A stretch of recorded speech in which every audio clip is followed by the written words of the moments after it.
Joey Outhouse used to be a fisherman.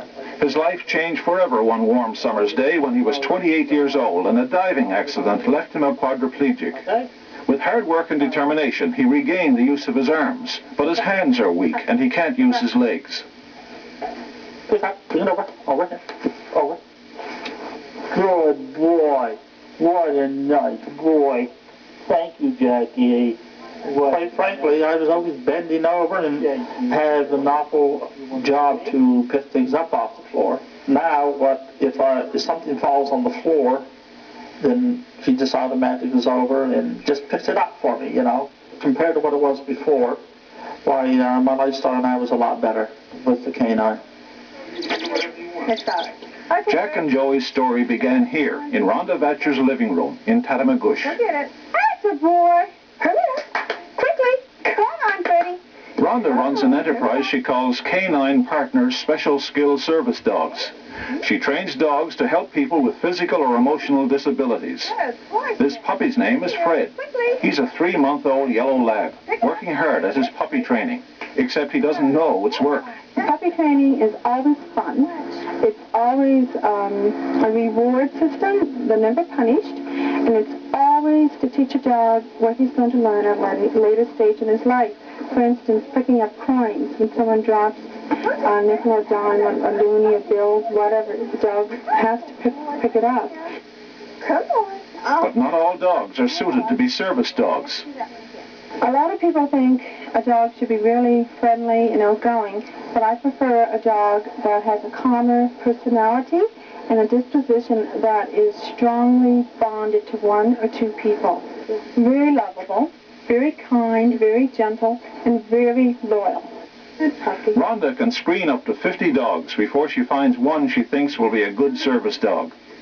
Misty here was supposed to go to a person with a hearing problem, but after a week of training, Rhonda realized she wasn't suitable.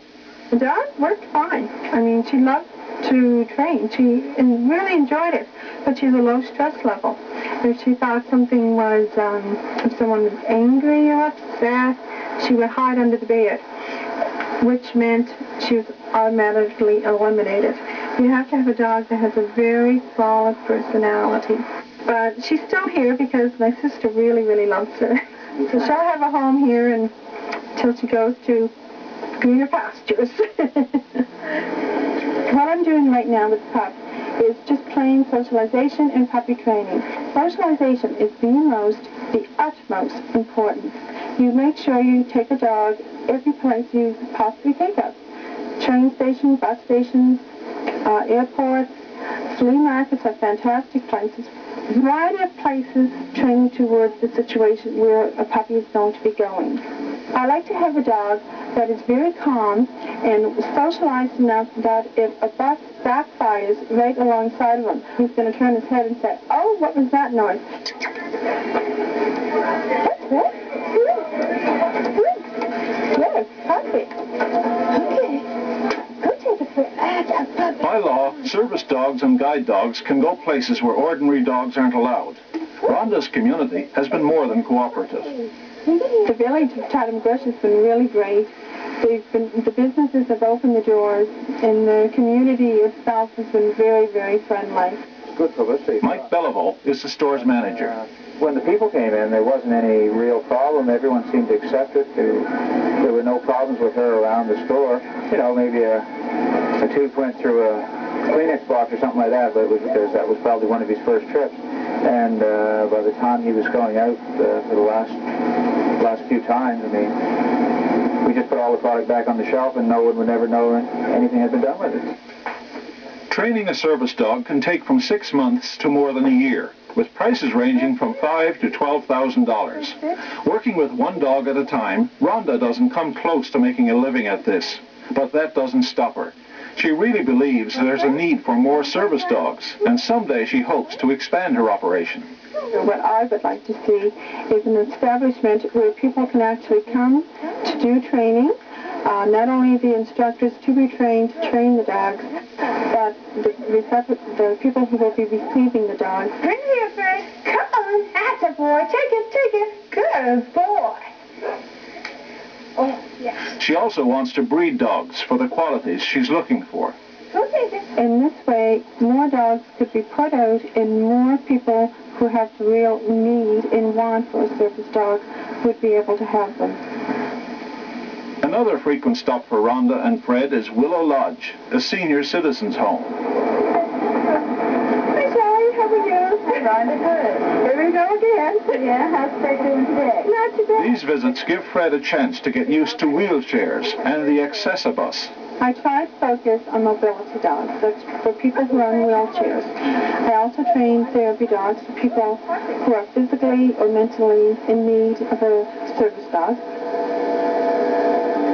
Right now, I believe there's only 2 mobility dogs in Nova Scotia. And I like to see that change because there's a lot of people out there who need and want a dog. Stay. Good puppy. Good pup. Good boy. Come on, Pokey. Let's go. Before they leave the lodge, Fred and Rhonda have to visit a special friend. It's more socialization training for Fred and a social visit for resident Nelson McCabe. Hi, Nelson. How are you? Brought Fred over to have a little visit? Yeah. Many people who live there used to have dogs, and dogs are part of their families, and just fills a small void. They really love the dogs. Well, he's looking for a cookie, I think. I think they enjoy seeing the dogs more than me, to tell you the truth. But that's okay. So far, Rhonda is pleased with the puppy's progress. He likes you, Nelson. Time will only tell about Fred, but the potential, what I see, is that he's very loyal. He's lovable and friendly, but he bonded quite strongly with me from the beginning. Come on, Fred. See you later. She knows she'll eventually have to break that bond, just as she had to when she turned Jack over to Joey Outhouse. Rhonda met Joey through the Canadian Paraplegic Association. What I try to do is try to match the personalities of the person in their lifestyles versus just their abilities in what the task that the dog has to do. We always hope the dog will always be a great task helper and a confidence builder. I feel in my heart that when I make a good match between dog and the new owner, that whoever is receiving the dog, the confidence is built up. Oh, pick up, Jack. Pick up. Pick up. Pick up, Jack. Pick up. Thank you, Jack. Good boy. Good They don't have boy. to ask for help all the time. I'm just saying, working alongside, they give the new owner the independence and the confidence to live a more fulfilling life. And that is, it gives me a really warm feeling inside.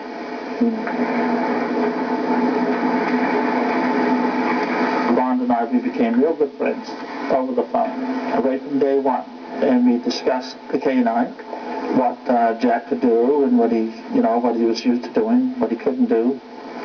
Even though Rhonda knew Jack was perfect for Joey, after a year of love and training, it wasn't easy for her to give him up. So Rhonda, of course, was bawling her eyes out. She came bawling her eyes out, and of course she left bawling her eyes out. Come on. Good boy. It was very hard. Good, Jack.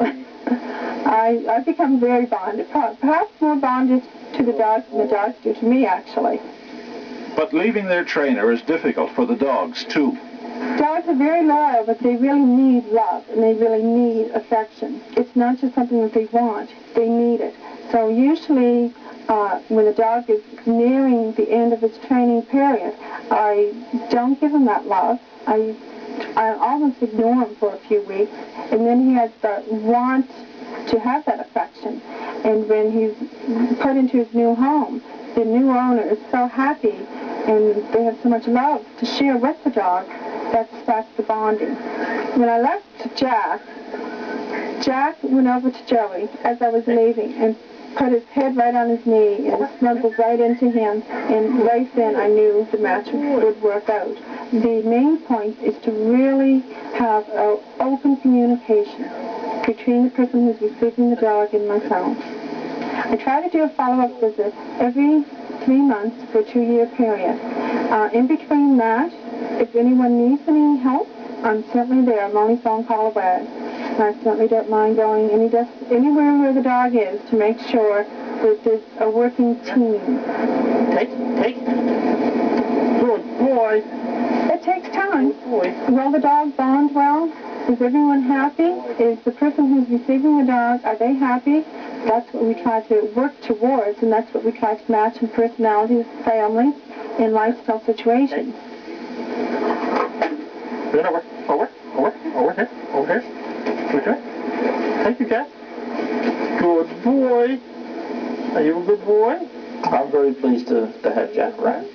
He's a very intelligent dog. Lunch, Jack.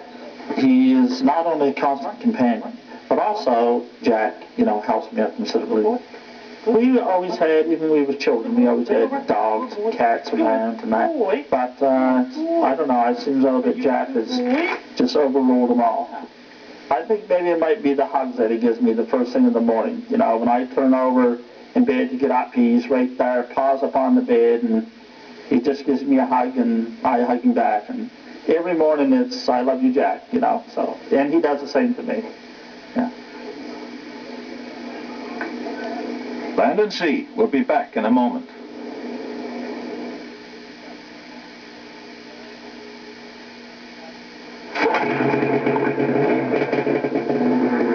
Next week, Land and Sea goes to Lake Melville in Labrador, where some things are still done the old way.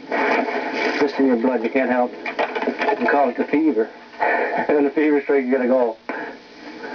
The Lake Melville Seal Hunt, next Monday on Land and Sea. Yep.